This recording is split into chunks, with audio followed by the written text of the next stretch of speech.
को। चलो तो आज हम ये डिस्कस करेंगे और हमने आगे कैसे पढ़ना है वो डिस्कस करेंगे। तो जिसको जो ना समझ आए, जहाँ डाउट हो, वो रेज जो है। Okay yes ma'am. अरे रेज हैंड करोगे पहले, मैं उसके लिए फोन से तो ज्वाइन कर लूँ। बताओ। अरे फोन पे तो मैंने लैपटॉप रखा हुआ क्योंकि बैलेंस नहीं बन रहा है। मैं नीचे बैठी हूँ, इस भाई का बैलेंस नहीं बन रहा। अरे अरे अरे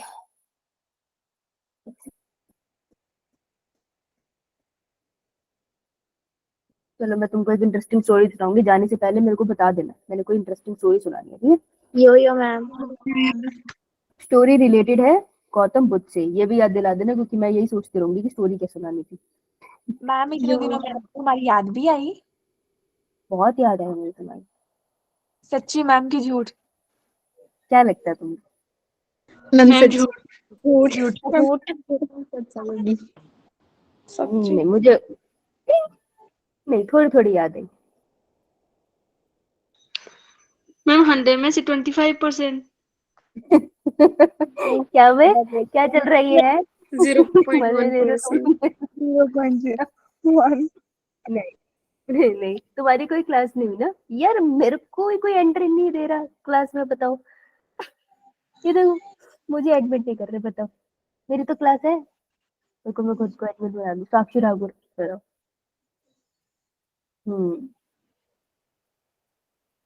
नहीं नहीं, याद आई मुझे तुम्हारी। मैम हमें आपसे ज्यादा आई, आपको नहीं आई। ओह अच्छा। तुम्हारी छुट्टियां, तुम्हारी और कोई क्लास नहीं लगी ना? ये तो तुम्हारे मजे हो गए। इतनी खुशियां थोड़ी देके गई थी मैं, तुम्हें तो ज्यादा मिल गई। ओह अच्छा, अब आ गया तुमको ये वाला क्रॉस निकालना है। हाँ, जब क्लास में करा रही थी तब नहीं निकला किसी से। बताओ, इधर आओ। तो आज का हमारा डिस्कशन है कि हम लोग विल डिस्कस कि अपना एक वीक हमारा कैसा रहा, जो कि तुमने बता ही दिया है। तुम्हारे स्कूल वालों ने तुमसे खुशियां छीन ली है। आज हम नीट के जितने भी सिलेबस रिलेटेड डाउट्स है उसको अभी क्लियर करेंगे वन बाय वन। और एक हफ्ते का जो मैंने तुमसे होमवर्क दिया था ना, अभी मैं तुमसे पूछूंगी। तेरा खुश होने की कोई जरूरत नहीं है। भूल भूल ही नहीं हूँ मैं। ठीक है, पूछूंगी। चलो मैं तुमसे एक बार सिलेबस कर लेते हैं। तो ये है नोटिस एंड दिख रहा है सबको? न्यू दिल्ली से रिलीज हुआ है ये। National medical commission under graduate medical education board. Under graduate हो ना आप, अंडर ग्रेजुएट कोर्स के लिए प्रिपेयर करो। It is to notify all the stakeholder specially to the aspiring candidates.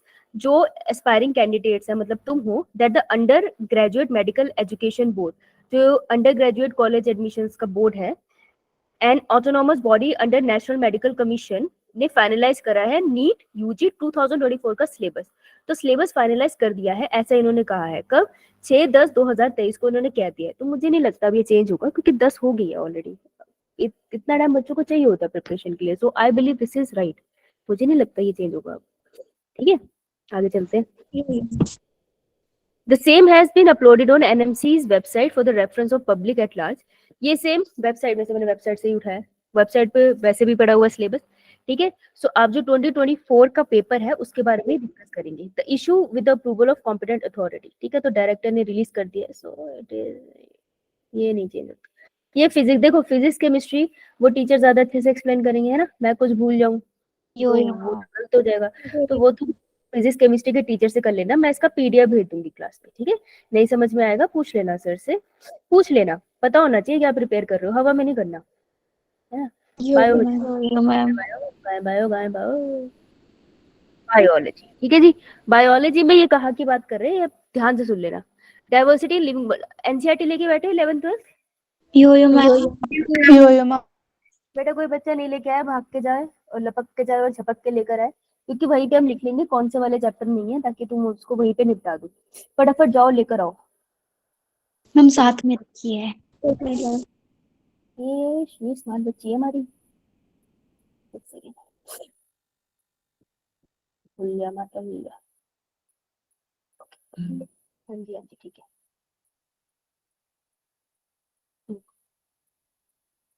Alright alright. यार ये वैसे मैंने डाउनलोड किया था, डाउनलोड वाले को नहीं मिल रहा। एक सेकंड, उसमें मैंने डाउनलोड किया हुआ है। उसमें ना लिखने का ऑप्शन होगा, मैं उसी में लिख लूंगी तो बढ़िया रहेगा। एक सेकंड रुकना प्लीज। नोट्स सिलेबस मिल लिया सिलेबस, इस जन्म में तो नहीं मिलेगा।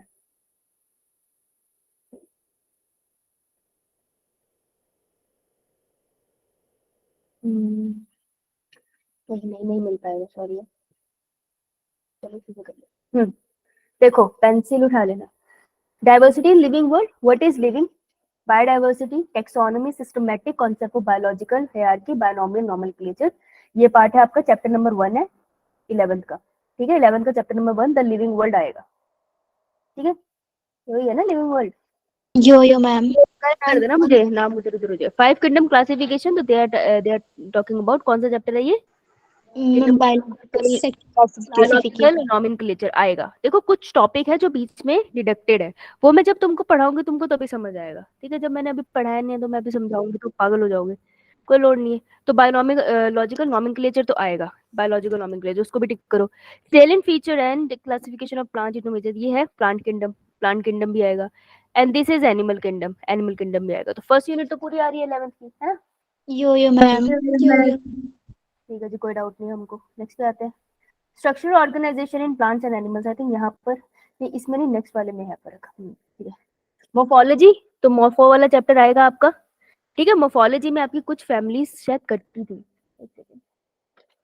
फैमिली मेल्वेसी, क्रूसिफर, लिग्यूमिनेसी, कंपोजिट, हाँ सारी आ रही है। सोलिनेसी का है। इसमें से कुछ कटा है कंटेंट ना, लास्ट में जो हम फैमिली करते हैं ना, आपने वो फ्लोरल डायग्राम याद है आपको, खतरनाक सा बनता है, वहाँ पे कटा है क्योंकि मेरे पास नई एनसीईआरटी है ना, तो उसमें कटा हुआ है। ठीक है, लेकिन ये चैप्टर तो आ रहा है, तो मोर्फोलॉजी पे टिक करो। एनिमल टिश्यूज में आपका देखो, एनिमल टिश्यू वाला चैप्टर कौन सा है? 7th। हाँ, चैप्टर का नाम एनिमल टिश्यू ही है। No ma'am, structural organisation in structural organisation in organisms है ना, एनिमल टिश्यू का काफी पार्ट कट गया है उसके अंदर। इसमें आपको आएगा फ्रॉग, ब्रीफ अकाउंट ओनली, तो सिर्फ फ्रॉग आ रहा है आपको, तो आप बच गए अर्थवर्म से और कॉकरोच से। फ्रॉग आ रहा है इसमें सिर्फ, है ना, यहाँ बच गए तुम। लेकिन अगर सिर्फ एक फ्रॉग दिया है ना उसने, तो इससे क्वेश्चन आने के चांसेस ऑलमोस्ट 99% हो जाते हैं। हाँ बोलिए। इसमें हम्म, 6th क्या हुआ? Anatomy flowering plant. Anatomy in flowering plant, yes ma'am.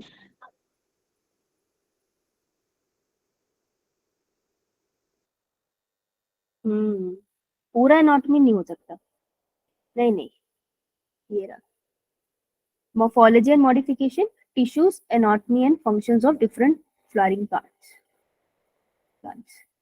Root, stem, leaf, inflorescence. Anatomy नहीं कटेगा, काट ही नहीं सकते, एनाटॉमी के बिना प्लांट फिजियोलॉजी समझ नहीं आती। एनाटॉमी है, ओके मैम। हाँ, इन्होंने मिक्स करके लिया, तो बीच बीच में से ना टॉपिक हटा दिए। जैसे पहले आता था वो हमें क्वेश्चन आता था ऑटम वुड क्या होती है, ये वाले क्वेश्चन आते थे, ये वाला सेगमेंट इन्होंने हटा दिया क्योंकि मेरे पास नई वाली एनसीईआरटी, तो मैंने उसमें देखा है। तुम नई एनसीईआरटी मत खरीदना, जो तुम्हारे पास है उससे चल जाएगा, उसमें उल्टे ज्यादा अच्छा लिखा है, नई वाली में बहुत कम है।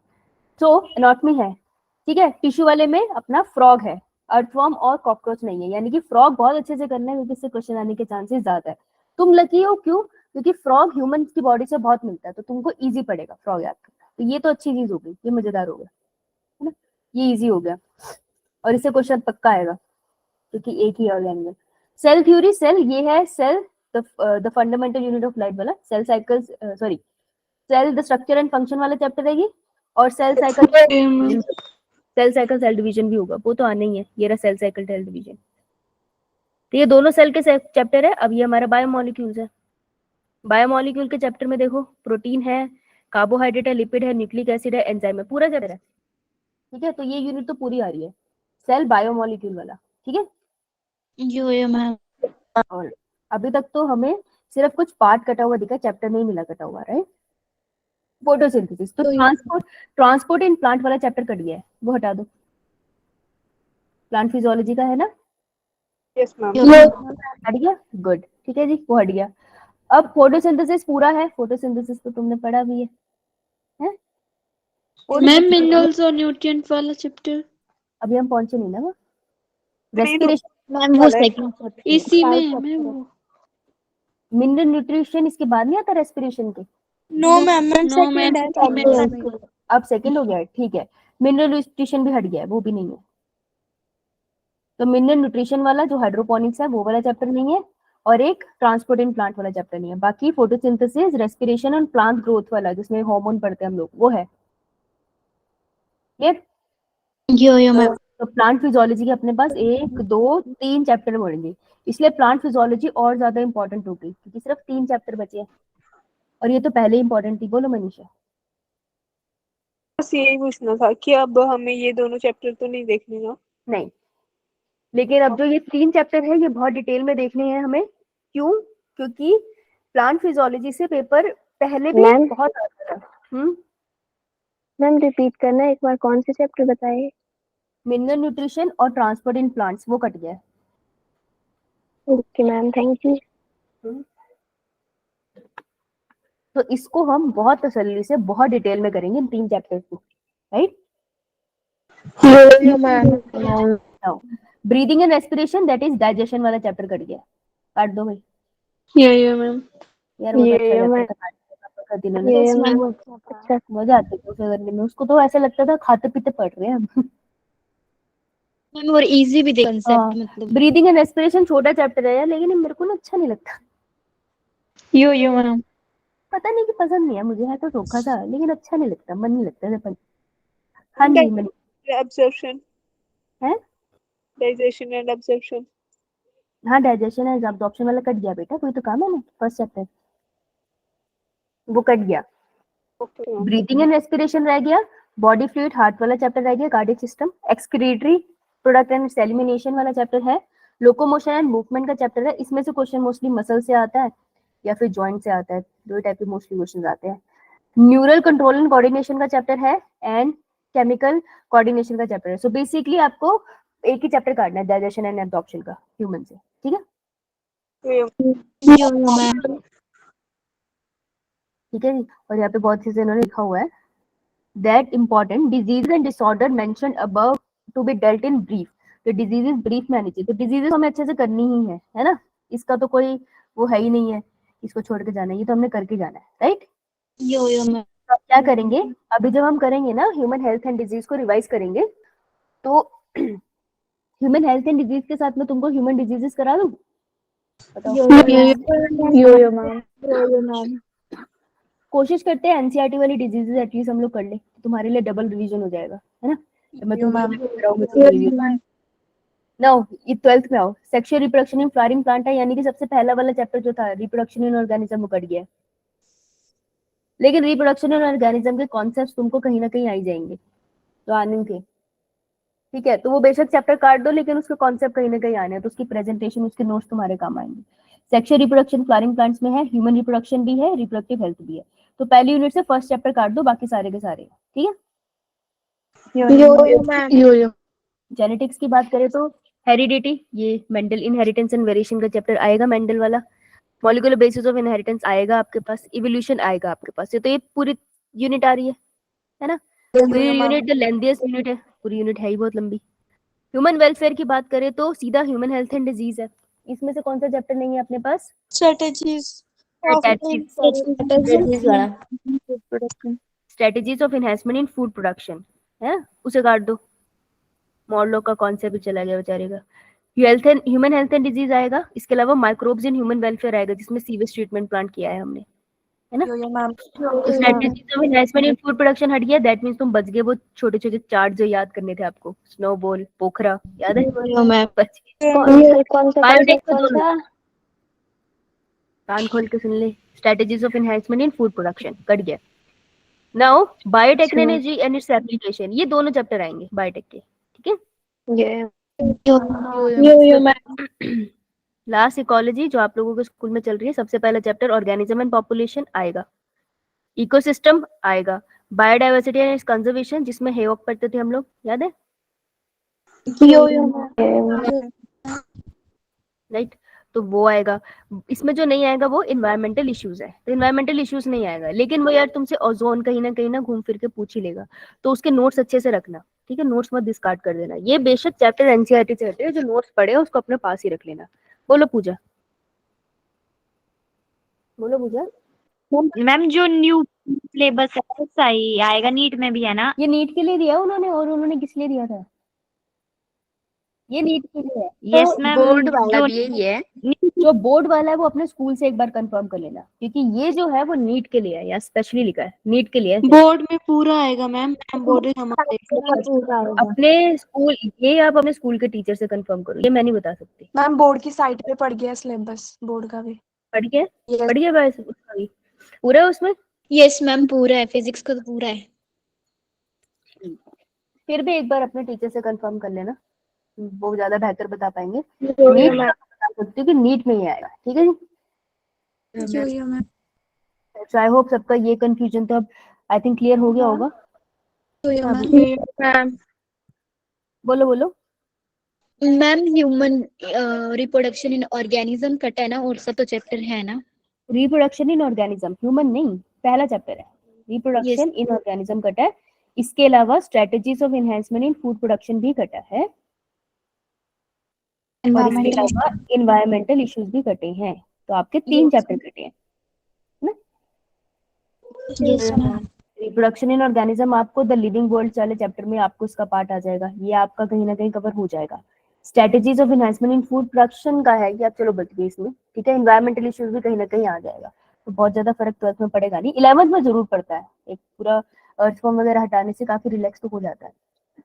तो ठीक है, सिलेबस डिस्कस लास्ट वीक का हो गया। अब हम चलते हैं इस वीक का, एक बार हम डिस्कस कर लेते हैं कि हम लोग कैसे प्लान करेंगे, है ना। एक बार के लिए मैं इसे हटा देता हूँ, ओके ठीक है जी। सो अब हमारा जो मेन चलेगा, क्योंकि हमारा 12th तो एक बार हो गया, अब हमको करना क्या है, हमें एक तरफ रखनी है 12th की रिवीजन। क्यों? क्योंकि तुम्हारे स्कूल में ये चल रहा है। अब अगर मैंने तुम्हें 12th पढ़ानी बंद कर दी तो तुम तो भूल जाओगे, और तुम भूल जाओगे दिक्कत हो जाएगी, है ना। तो छोड़ना नहीं है। तुम फिर आना भी बंद कर दो, फिर तुम्हारे घर वाले बोलेंगे आपने ये क्या कर दिया। वो आप, मैंने कुछ नहीं किया, आपके बच्चे कार्टून है। तो 12th की रिवीजन चलेगी, लेकिन 11th पढ़ना पड़ेगा, ठीक है। क्यों? क्योंकि इसके बिना नीट नहीं निकल सकता। 12th के बिना नीट तो, 11th के बिना नीट तो इम्पॉसिबल है। बायो 11th की ही मुश्किल है सबसे ज्यादा, ठीक है। तो उसके बिना नीट तो इम्पॉसिबल है, तो वो तो करना पड़ेगा। और हमारा टारगेट क्या रहेगा, तो हम पहले क्लियर कर लेते हैं। देखो हमारा टारगेट क्या है कि हमको जो भी हम पढ़ रहे हैं नया, जो भी हम नया पढ़ेंगे न्यू, ठीक है, जितना भी टॉपिक हम न्यू पढ़ेंगे वो होंगे टिल दिसंबर। दिसंबर कौन सा मंथ चल रहा है, ईयर चल रहा है?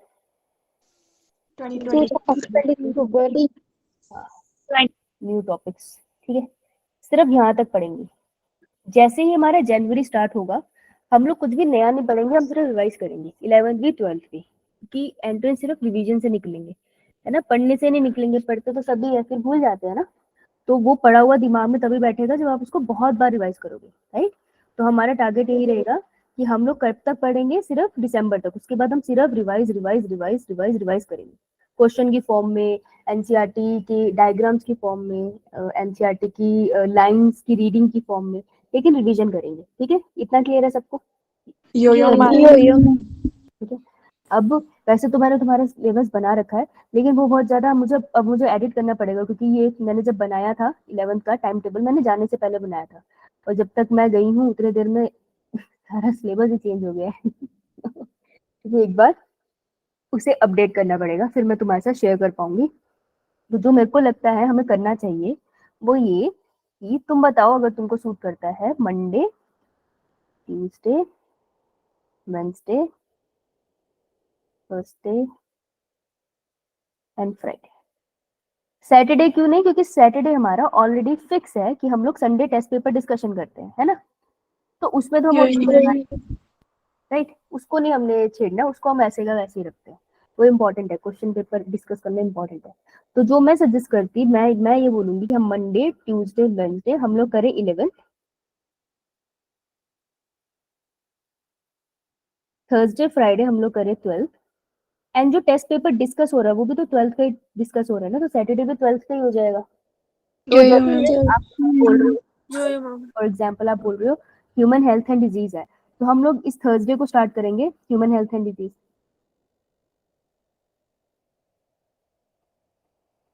क्या डेट है थर्सडे को? 10 10 0 10 2 2 0 2 3। किससे बातें कर रही मैम आपको डेट बता रही हूँ। है? अच्छा, लग नहीं रहा था। 11 अक्टूबर 2023। ठीक है, ये चलेगा। कल क्या डेट थी? मैम आज तो 10 है। मैम 12 वो है, थर्सडे 12 है। वही तो पूछ रही हूँ मैं, डेट क्या हुई है। मैं को कह तो रहा हूँ। ये देखो, बता भी रही हूँ। सॉरी सॉरी मैम, अच्छा, मेरे को लगा आज की पूछी आपने, सॉरी। 12 है, 12 एंड 13। ठीक है, यस मैम। आज है 10। तो आज तो हम ये लोग नहीं अभी कुछ कर पाएंगे, बस नया टॉपिक नहीं, हमने स्टार्ट करना भी नहीं था। तो कल से स्टार्ट करूंगी, है ना? तो कल से लेट्स से मैं स्टार्ट करती हूँ द लिविंग वर्ल्ड। ठीक है, ओके मैम। मैम देखो लिविंग वर्ल्ड ना द मोस्ट बेसिक चैप्टर है, राइट? इससे आपका ना बायोलॉजी का बेस बनता है, इसलिए ये चैप्टर इंपॉर्टेंट है। इससे एक क्वेश्चन आता है, लेकिन इससे बहुत सारी टर्मिनोलॉजीज पता चलती है जो बाद में काम आती है। तो मैं ये चैप्टर छोड़ना नहीं चाहती, क्योंकि बच्चे सिस्टमैटिक और टेक्सोनॉमी में फर्क नहीं कर पाते। मैंने तो नहीं अभी तक देखा कि कोई मुझे कैरेक्टराइजेशन में और आइडेंटिफिकेशन में फर्क करके बता जाए कि पहला स्टेप कौन सा होता है, पहले कैरेक्टराइज करते हो या आइडेंटिफाई करते हो।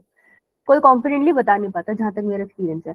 और जो एम्स है, एम्स क्या करता है, आपने वो देखा ही होगा, species, genus, family, order, class, इस ऑर्डर में कुछ और इन सभी इस सीक्वेंस में कुछ और सीक्वेंसेस ऐड कर देता है जो आउट ऑफ सिलेबस होती है, लेकिन एम्स ऐड करता है और पेपर एम्स बना रहा है। तो एक बार बैठ के उसको डिस्कस करना तो बनता है ना? यो तो यो लिविंग वर्ल्ड से स्टार्ट करते हैं। और सबसे ज्यादा भयानक, सबसे ज्यादा डर किसमें लगता है 11th में? मेरे को चैट में लिख दो। यहाँ पे तो बिल्कुल लाइट नहीं होती। चैट में लिखना है, मैंने मैम पूछा रिपीट है। करना। 11 में सबसे ज्यादा कौन से यूनिट से डर लगता है? यूनिट, यूनिट पूछा है मैंने, चैप्टर नहीं पूछा। यूनिट बताना मुझे, माइक बंद करके चैट में यूनिट। बेटा माइक बंद करके। तन्वी, तन्वी।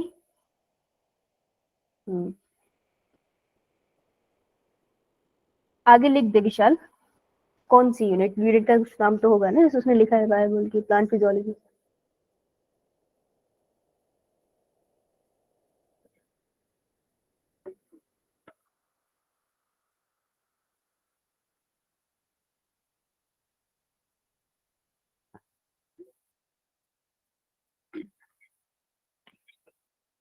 रुको, इजी कर लेते हैं। रुको रुको रुको, इमोशनल हो गए तुम, इतना इमोशनल नहीं होना। A stands for zoology, B stands for botany. Botany. बता दो भैया, सबसे ज्यादा डर किससे लगता है? Most scary one. Botany botany. Chat में, बॉटनी। चैट में बेटा।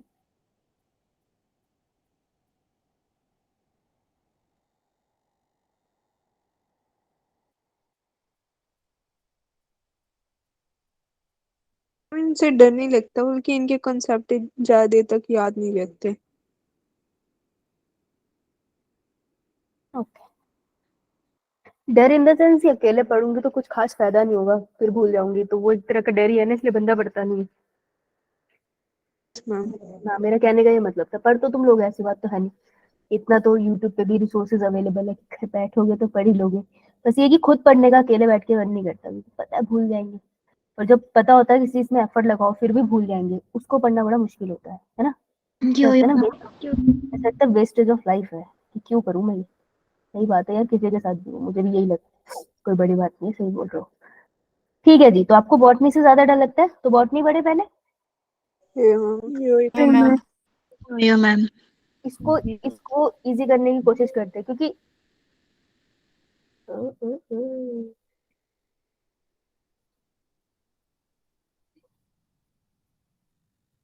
तो ठीक है भाई, ठीक है। तो अभी हम लोग पहले बॉटनी से स्टार्ट करते हैं, ठीक है? क्योंकि सबसे बड़ी दिक्कत तो यही है आपकी, जो जिस सब्जेक्ट में डर लगता है उसको पहले कर लेते हैं, क्योंकि बाद में तो आपके ऊपर स्कूल का प्रेशर भी होगा। उस टाइम पे बॉटनी पढ़ने बैठोगे तो पागल ही हो जाओगे। तो पहले करते हैं लिविंग वर्ल्ड, देखो जब हम लोग साथ में इसको पढ़ेंगे ना तो ये वैसे नहीं पढ़ेंगे जैसे हम लोग 12th पढ़ी है, ये थोड़े डिफरेंट तरीके से पढ़ा जाएगा। कैसे? ये एंट्रेंस के पॉइंट से पढ़ा जाएगा। एंट्रेंस में कैसे पढ़ते हैं? एंट्रेंस में पढ़ते हैं कि आपको पहले खुद रीड करके आना पड़ता है। अब Yes, यहाँ ma'am. दिक्कत होगी, यो यो स्कूल वाले तो छोड़ नहीं रहे तुम्हें। ठीक है, तो एक काम कर सकते हैं कि आप लोग एनसीईआरटी या जो स्कूल में स्कूल के बच्चों के सामने पढ़ोगे ना, तुम्हें हाई लगा देंगे। Yo, ma'am. ये तो नीट का पढ़ रही है, ये तो नीट का पढ़ रही है मम्मी। बुआ चाची वो भी पढ़ रही है। सारे पहाड़ों में बता दो ये नीट का पढ़ रही है, नीट का पढ़ रही है। यार ये बहुत बड़ी प्रॉब्लम है। तो ना किसी को पता चल जाए तो वो भी पीछे पड़ जाते हैं, फिर उसके बाद हर किसी का फोन आ जाएगा, खाटी गुड़ी पे नीट का पढ़ रही है। हाँ नहीं है? बोलो। मैम फोन तो नहीं आता बट बार बार बोलते ही रहते हैं हाँ सभी के साथ। तो ये Conscious- नीट कर रही है, ये हाँ नीट कर फिर रही है। कॉन्शियस कर देते हैं वो। इतना तो बंदा परेशान नहीं होता जितना परेशान कर देते हैं। फिर मतलब बताया भी ना हो तो अब टीचर्स पूछते हैं कि आप मतलब प्लस टू के बाद क्या कर रहे हो। अभी मैं बोलने वाली थी, साथ वाले बोल रही कि सर ये डॉक्टर ही बनेगी। मतलब भाई मुझे बख्श दो, इतनी हाई एक्सपेक्टेशन मत रखो। क्या पता बंदे का पढ़ते पढ़ते मन बदल जाए, है ना? Yo ma'am. है ना? फिर सारी दुनिया खून पी जाएगी तो मुझे लगता है ऐसा डॉक्टर बनने का। अरे तुम्हें भी अपने काम से मतलब रखना था, तुमने रखा। ठीक है, तो फिर तुम रीड कैसे करके आओगे चैप्टर? यार तुमको रीड करके तो आना पड़ेगा, तो नहीं तो तैयारी नहीं हो पाएगी। मुझे बता दो कब रीड करोगे, तुम्हें बताओ। बिना रीड करे नहीं आना, फिर नहीं होगा, प्रिपेयर नहीं करा पाऊंगी मैं तुम्हें, सॉरी होगा नहीं। तो बताओ कब रीड करके आ पाओगे? पूरा चैप्टर तो एक दिन में होगा भी नहीं, तो पूरा तुमको पढ़ के आना भी नहीं है। मैं तुमको एडवांस में बता सकती हूँ कि तुम्हें कितने पेज पढ़ के आने हैं एनसीईआरटी के, लेकिन पढ़ के आने हैं। बताओ कब पढ़ोगे? क्लास के बाद। क्लास के पहले 5 बजे तक। स्कूल से पहले आते ही। हाँ मनीषा। हाँ, अगर हम ऐसा करें ना, जैसे कि स्कूल को तैयार होने के बाद जो भी थोड़ा सा टाइम बचता है, जैसे 15 मिनट होते हैं, कभी 10 मिनट होते हैं, तो उसमें हम पढ़ सकते हैं। मैंने भी ऐसे 2-3 चैप्टर किए थे 11th के। ग्रेट, बिफोर क्लास, ठीक है। तो जिसको जैसा सूट कर रहा है तुम वैसा करो, लेकिन टॉपिक क्लास से पहले पढ़ के आना। अगर नहीं पढ़ के आओगे तो मैं गारंटी देती हूँ फायदा नहीं होगा। मतलब तुम्हें क्लास में समझ तो आएगा पर फायदा नहीं होगा, याद नहीं रहेगा। लेकिन पढ़ के आओगे तो याद रहेगा। यार जो सीरियसली नीट की प्रिपरेशन कर रहे हैं वो पढ़ के आए, अदरवाइज मेरी क्लासेस का फायदा नहीं होगा 11th में। इतना क्लियर है सबको? यो मैम। ये कहाँ गया? अभी तो लिखा था मैंने। ओके, तो पहली चीज तो हमारी रहेगी रीड टॉपिक बिफोर क्लास। अगर मैं भूल गई बताना तो तुम मुझसे पूछोगे कि क्या पढ़ना है कल, है ना? तो मैं ग्रुप में भेजूंगी कि ये चैप्टर पढ़ना है सबने। तो इसको रूटीन बनाना, ये नहीं बोलना कि आपने भेजा नहीं था। आपका काम है मेरे से पूछना, काम तुम्हारा है ना, मेरा नहीं। मैं तो अपनी प्रेजेंटेशन प्रिपेयर करके आ जाऊंगी, तो तुम्हारा काम है इंश्योर करना कि तुम्हारा काम हुआ है या नहीं, राइट? इंडिविजुअल वर्क है ये। तो जैसे तुम मुझे मैसेज कर देते हो तो मुझे मैसेज कर देना कि मैम कल के लिए कौन सा टॉपिक पढ़ के आना है, ताकि मैं ग्रुप पे भेजूँ। जब तक ग्रुप में ना आए तब तक वो काम कंप्लीट नहीं हुआ है। सबको ग्रुप में आएगा, राइट? तो सबको टॉपिक पढ़ के आना है, मैं तुम्हें बताऊंगी कहाँ तक पढ़ के आना है। तो पहले हम चैप्टर करेंगे द लिविंग वर्ल्ड, सबसे बेसिक है, इजी है, लेकिन टर्मिनोलॉजीज कंफ्यूजिंग है, इसकी नहीं समझ में आता। मैंने देखा है बहुत बार, नहीं सच में अंडरस्टैंडिंग होती इसके टॉपिक्स की। तो ये करेंगे, उसके बाद हम लोग करेंगे किंगडम क्लासिफिकेशन। क्या चैप्टर का नाम क्या है? Biological classification. Biological classification. मैं इसको हमेशा किंगडम क्लासिफिकेशन बोलती हूँ, इसलिए मुझे नाम ही भूल गया। बायोलॉजिकल क्लासिफिकेशन क्यों? क्योंकि ये तो चैप्टर बहुत बेसिक है। ये आपकी ना एक बेस बनाते हैं किसी भी चैप्टर को लेकर। अभी डेफिनेटली बिल्कुल ही बॉटनी से रिलेटेड तो नहीं है, लेकिन ये आपका बेस बनाएंगे, तो ये करके जाना पड़ेगा, ठीक है? फिर आएगा plant kingdom. Plant kingdom is the chapter जिससे क्वेश्चन बहुत ज्यादा आते हैं। इस अकेले चैप्टर से बहुत क्वेश्चन आते हैं, ठीक है? उल्टा लिया मैंने, कोई ना। उसके बाद आता है मॉर्फोलॉजी। मॉर्फोलॉजी बहुत ईजी है, क्योंकि मॉर्फोलॉजी से सिर्फ एनसीईआरटी आती है। मैम एनिमल किंगडम आएगा। नहीं, बॉटनी करा रही हूँ मैं, यस मैम। ठीक है? Morphology in flowering plants is very easy, क्योंकि एनसीईआरटी बेस्ड आती है। इसका कॉन्सेप्ट होता है कि आपको इसको याद करना है। इसको याद बहुत आराम से हम लोग कर लेंगे, ठीक है? उसके लिए मुझे तुम्हारा थोड़ा पार्टिसिपेशन चाहिए होगा, आगे आगे पीछे से फुल पत्तियां लानी पड़ेगी तुमको। तुम्हारे नोट्स हम फूल पत्तियों के साथ बनाएंगे तो अच्छे से बन जाएंगे, ठीक है। तो तुम्हारा मैनुअल एफर्ट ज्यादा है, लेकिन ट्रस्ट में उसके बाद चैप्टर भूलोगे, राइट। यो मैम। राइट। प्लांट किंगडम में अंडरस्टैंडिंग में समय लगेगा, ठीक है, वो उस सेंस में मुश्किल है।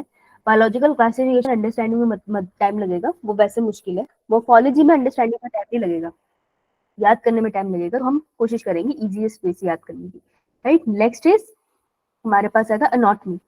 एनाटॉमी इन फ्लावरिंग प्लांट्स,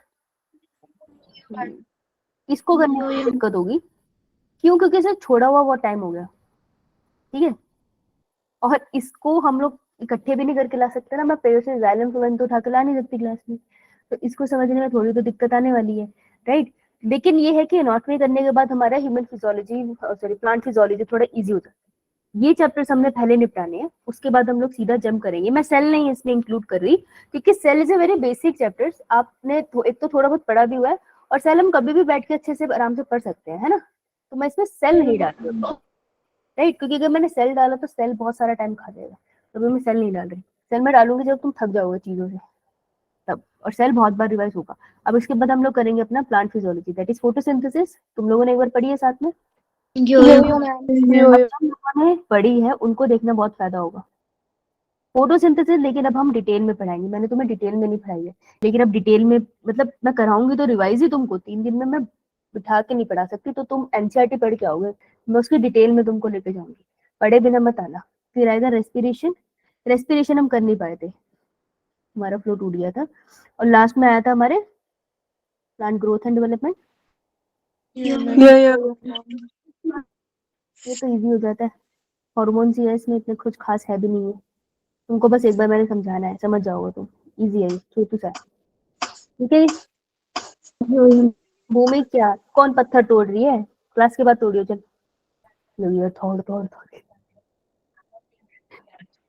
ठीक है। तो ये एक दो कितने सॉरी कितने, ये अपने हैं 8 चैप्टर्स हमने जो कवर करने हैं, राइट। ये टारगेट रहेगा हमारा, यो मैम।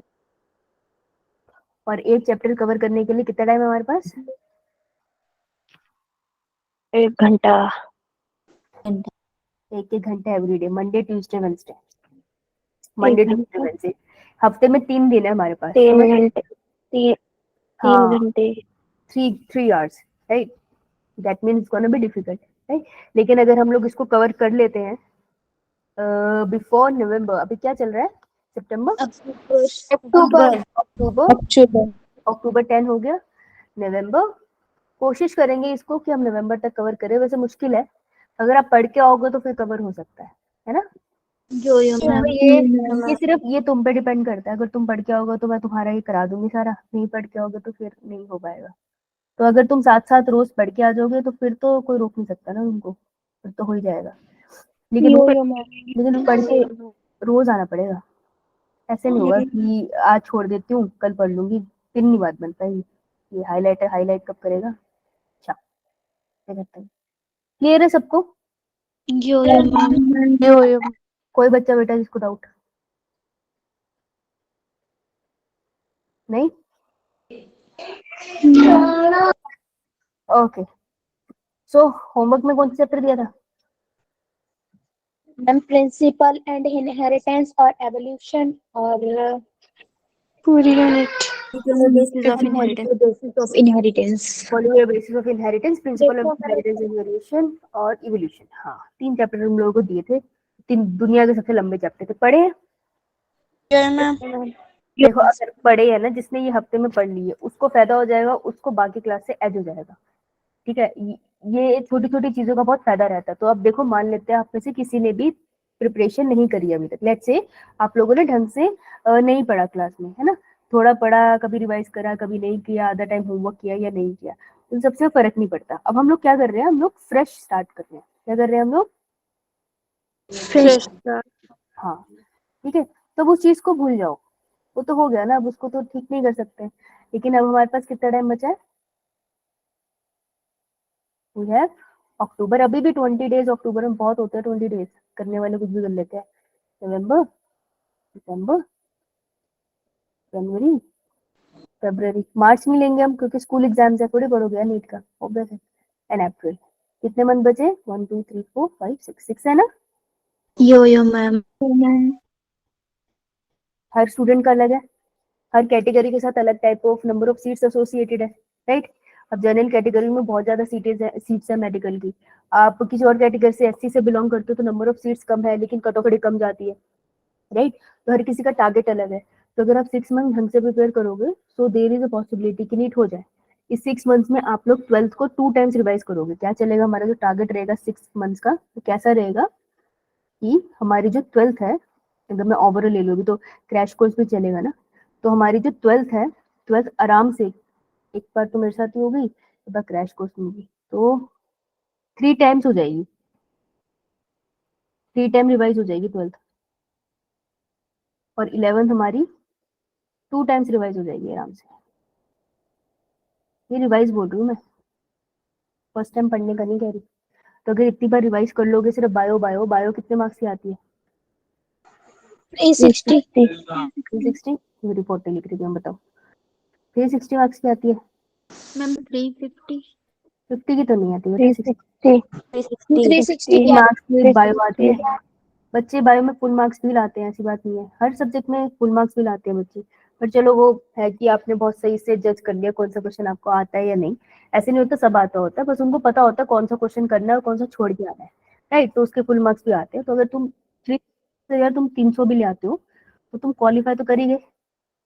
तुम जितने भी पेपर है जैसे बीडीएस वगैरह के लिए अप्लाई कर सकते हो, फार्मास्यूटिकल कोर्सेज के लिए अप्लाई कर सकते हो, मतलब एटलीस्ट तुम गवर्नमेंट कॉलेजेस में तो जा सकते हो।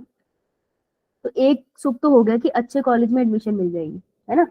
सिर्फ अगर बायो ही इतनी करके जाओगे तो अच्छे कॉलेज में एडमिशन तो मिल जाएगी।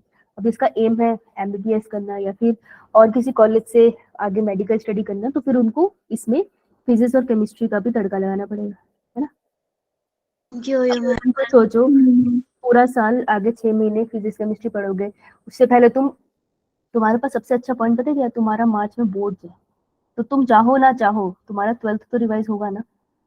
यो मैम। तो तुम्हें 12th physics chemistry biology complete करनी ही पड़ेगी, है ना?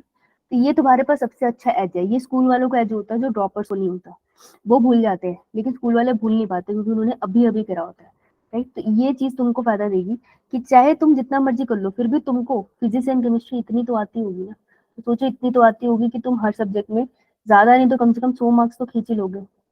चलो मैंने ज्यादा बोल दिया, ले लो 80 ले लें, फिर भी यार बहुत नंबर बन जाते हैं। 160 आ गया, 300 प्लस 160 कितने हो गए? 460। 460 मार्क्स में आप एमबीबीएस के लिए अप्लाई कर सकते हो। ऑल इंडिया कोटा में सीट्स मिल जाएंगी, जाती है सीट्स। अगर नहीं विश्वास तो आप लोग जो अभी साइट पे जाके देखना, जो लिस्ट रिलीज हुई है, you will see students marks लिखे हैं वहाँ पे कि कितने पे गई है सीट्स, तो सीट्स मिल जाएगी उतने में, राइट? तुम्हारा प्रिपेयर हो जाएगा चलते चलते, बस उसको कंटिन्यूस रखना है, क्लियर है? Yo ma'am. ठीक है, चलो अब क्विकली एक बार को थोड़ा सा रिवाइज कर लेते हैं। तो मेरे को फटाफट ये डायग्राम नहीं, चलो मेरे को फटाफट कोई हैंड रेस करो, जैसे मैं डायग्राम में पूछना है क्वेश्चन मुझे। रेज हैंड, पढ़ के आए हो ना?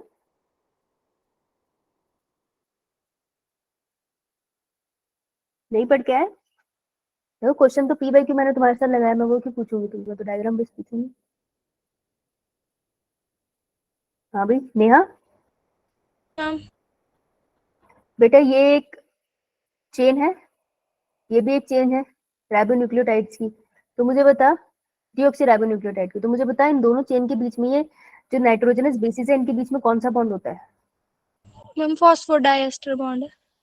फॉस्फोडाइस्टर बॉन्ड होता है साइटोसिन और ग्वानिन के बीच में, ठीक है नेहा। हाँ क्या नो, कौन सा होता है? कौन सा बॉन्ड होता है? हाँ रिया, हाइड्रोजन बॉन्डिंग। हाइड्रोजन बॉन्ड होता है। क्या बात भाई, उल्टा सीधा है। हाइड्रोजन बॉन्डिंग होती है यार, कुछ भी कहते हैं। तो सेंट्रल डोग्मा किसने दिया था अंकिता? क्रिक ने। क्रिक ने दिया था। नीलम, ये हिस्टोन ऑक्टामर है ना, हिस्टोन मॉलिक्यूल है, ये उसके आसपास डीएनए रैप है। तो ये वाला जो मॉलिक्यूल है इस सर्कल से बाहर, ये कौन सा हिस्टोन का मॉलिक्यूल है? और सारे हिस्टोन होते हैं ना, कौन सी वाली यूनिट है हिस्टोन की?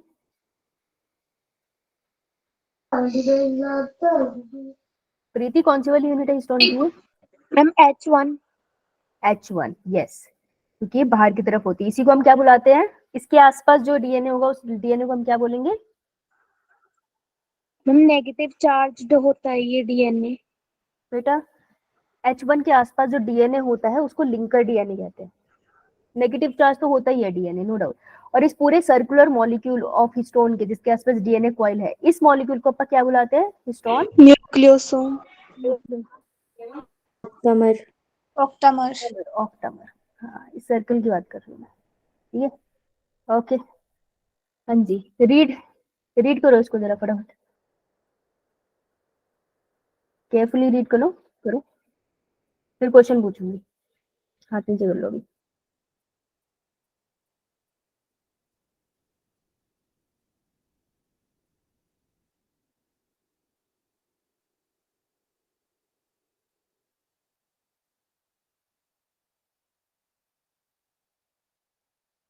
ठीक है, तो हमें ये पता चल गया कि एस स्ट्रेन अगर डालो माइस में तो वो मर जाता है, तो एस स्ट्रेन हमारा करता है डिजीज।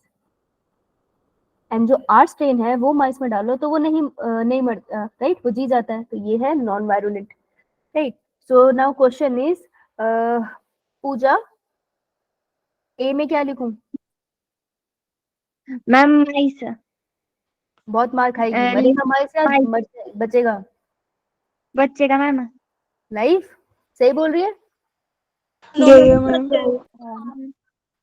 और बी यो मैम। और बी केस में बी में होगा मैम डाई। डेड। ऐसा क्यों बेटा, एक्सप्लेन कर दो, बस बोल सही रही है।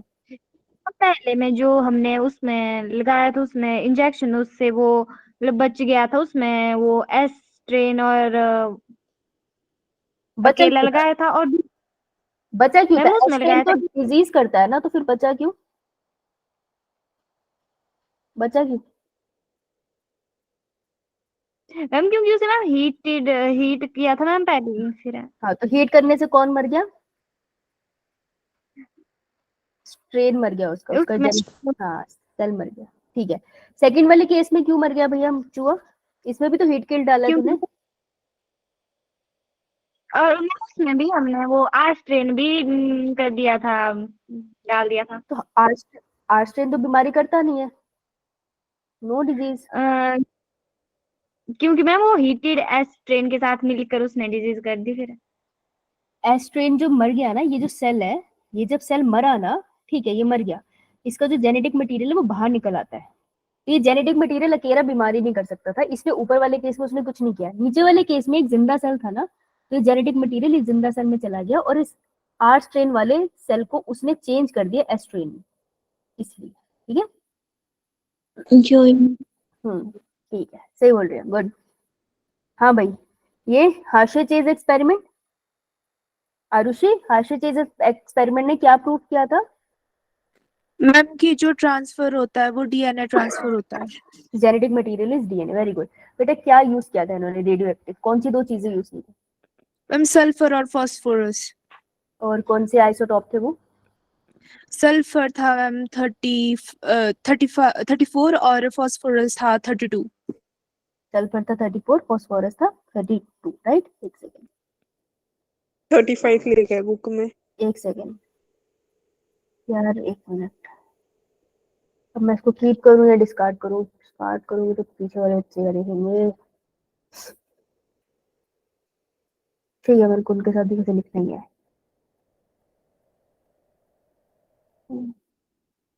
ये बहुत आफत है।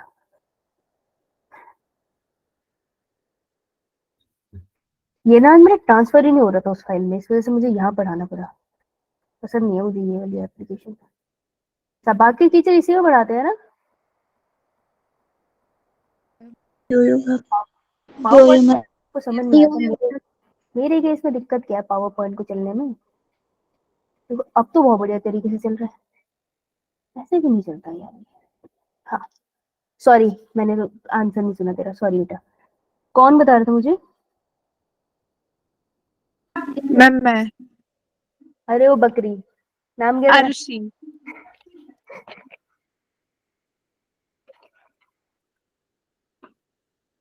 मैं क्या होता है पहले मेरे को बता। हार्शे चीज एक्सपेरिमेंट की स्टेप बता, 1 2 3 ऑर्डर। मैम सबसे पहले infection, blending and centrifugation. Blending में क्या होगा? मैम जो वो होता है, जो बोला तो। वायरस का, जो वायरस में जो वो होगा डीएन, मतलब वो होगा जेनेटिक मटेरियल होगा, वो ट्रांसफर हो जाएगा बैक्टीरिया में।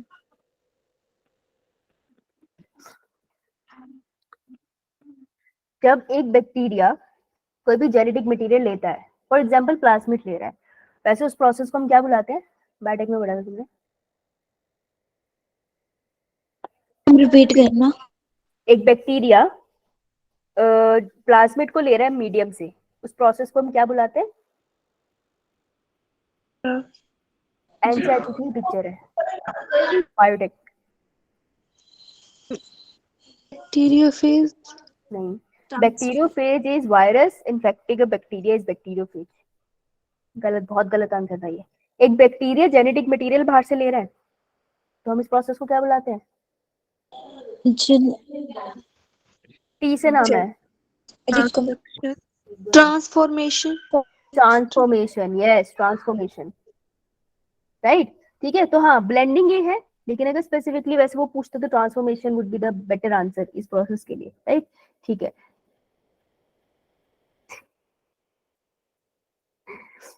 ओके कहाँ थे हम? हाँ अच्छा, सल्फर और फॉस्फोरस बोल दिया था ना तूने। ठीक है, सल्फर फॉस्फोरस।